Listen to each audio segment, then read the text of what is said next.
ఇప్పుడు సికింద్రాబాదు ప్రాంతంలో పుట్టిన బిడ్డలుగా మా తండ్రులు తాతలు ముత్తాతలు సికింద్రాబాద్కు ఉన్నటువంటి చరిత్ర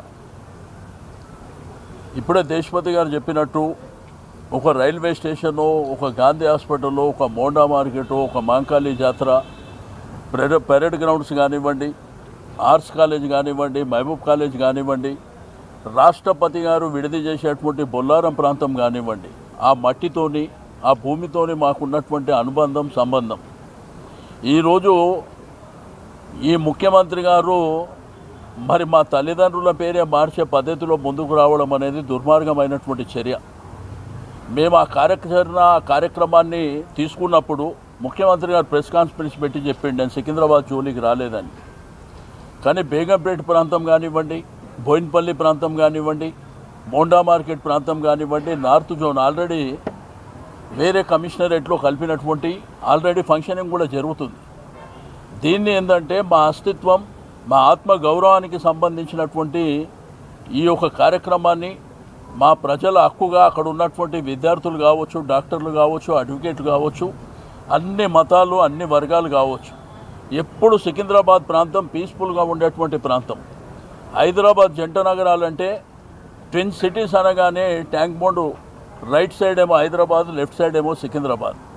మరి ఆ సికింద్రాబాద్ అస్తిత్వాన్నే దెబ్బకొట్టే విధంగా ఈ ప్రభుత్వం ప్రయత్నం చేయడం అనేది దుర్మార్గమైనటువంటి చర్య. మేము ఒక శాంతియుతమైనటువంటి శాంతి ర్యాలీ చేపడతామంటే నేను ఆ రోజు ఆవేశంలో కొన్ని మాటలు మాట్లాడితే నా మీద కేసులు పెట్టారు. Ameerpet police station, Begumpet police స్టేషన్లో పెట్టి నేను సరే చట్టపరంగా న్యాయపరంగా ఎదుర్కొంటాం. ఇక మీదట ముఖ్యమంత్రి మంత్రులు ఎవరైనా అటువంటి భాష మాట్లాడితే మేము కూడా వదిలిపెట్టాం. మరి న్యాయం చట్టం అనేది మాకే వర్తిస్తుందా వాళ్ళకు కూడా వర్తిస్తుందా కూడా మేము చూస్తాం. ఒకటి. రెండోది, శాంతియుతమైనటువంటి ర్యాలీ చేపడతామని మేము అక్కడ ఉన్నటువంటి వ్యాపార సంఘాలు కానివ్వండి, అమాలీ సంఘాలు కానివ్వండి, ఆటో సంఘాలు కానివ్వండి, అక్కడ ఉన్నటువంటి బస్తీ వాళ్ళు కానివ్వండి, కాలనీలు కానివ్వండి, అన్ని వర్గాలతోని మేము వారం నుంచి మరి డిస్కస్ చేసిన తర్వాత అందరి ఆమోదం మేరకు శాంతి ర్యాలీ మేము 5 రోజుల కింద పర్మిషన్ అప్లై చేసినాం. 5 రోజులకు అప్లై చేస్తే నిన్న మధ్యాహ్నం డీసీపీ గారు మరి అక్కడ ఉన్నటువంటి పోలీస్ యంత్రాంగం మా వాళ్ళని అక్కడికి పిలిపించి వాళ్లకు మరి మీరు చేసుకోండి, కార్యక్రమం చేసుకోండి, శాంతియుతంగానే ఉండాలి శాంతి ర్యాలీ అని అంటే సరే ఆ విధంగానే ప్లాన్ చేసుకున్నాక పోలీసులు కూడా రూట్ మ్యాప్ చేసుకుర్రు. మరి మీరు ప్యారడైస్ నుంచి గాంధీ స్టాచ్యూ వరకు ఎట్లెట్లా వెళ్తారు అనేటువంటిది కూడా మేము ప్లాన్ చేసుకున్నాం. తీరా రాత్రి 10:40 అందరూ పండుకున్నాక రాత్రి వాట్సాప్లో మీ పర్మిషన్ని మేము క్యాన్సిల్ చేస్తున్నామని అంటే మరి పండుకున్నంత రాత్రి మీకు 5 రోజుల నుంచి మేము అప్లై చేస్తే మీరు ఒకవేళ రిజెక్షన్ చేస్తే మేము కోర్టుకు వెళ్తుంటాం. అట్లా కాకుండా తీరా 10:40 రాత్రి ఈరోజు పొద్దున్న నుంచి ఎక్కడ చూసినా కానీ ఏదైతే స్టార్టింగ్ పాయింట్ అయినటువంటి సికింద్రాబాద్ రైల్వే స్టేషన్ కానీ, మంజు థియేటర్ కానీ, క్లాక్ టవర్ కానీ, ప్యాట్నీ సెంటర్, మంజు థియేటర్, మరి అదేవిధంగా ప్యారడైస్ సర్కిల్ నుంచి గాంధీ స్టాచ్యూ వరకు కొన్ని వేలాది మంది పోలీసులని మోహరించి కొన్ని వేలాది మందిని అరెస్ట్ చేసి తీసుకుపోవడం అనేది దుర్మార్గమైనటువంటి చర్య. దీన్ని తీవ్రంగా మేము ఖండిస్తాం. ఎట్టి పరిస్థితుల్లో మా అస్తిత్వం మీద, మా ఆత్మ గౌరవం మీద దెబ్బ కొడితే మాత్రం ఎట్టి పరిస్థితుల్లో ఉపేక్షించే పరిస్థితి లేదు. మీ ప్రభుత్వాన్ని గద్దె దింపుతాం తప్ప మేము భయపడడానికి సిద్ధంగా లేము అని చెప్పి ఈ సందర్భంగా హెచ్చరిక చేయడం. సరే, ఈరోజు మీరు రాక్షస ఆనందం పొందొచ్చు మా కార్యక్రమాన్ని డిస్టర్బ్ చేసిరని.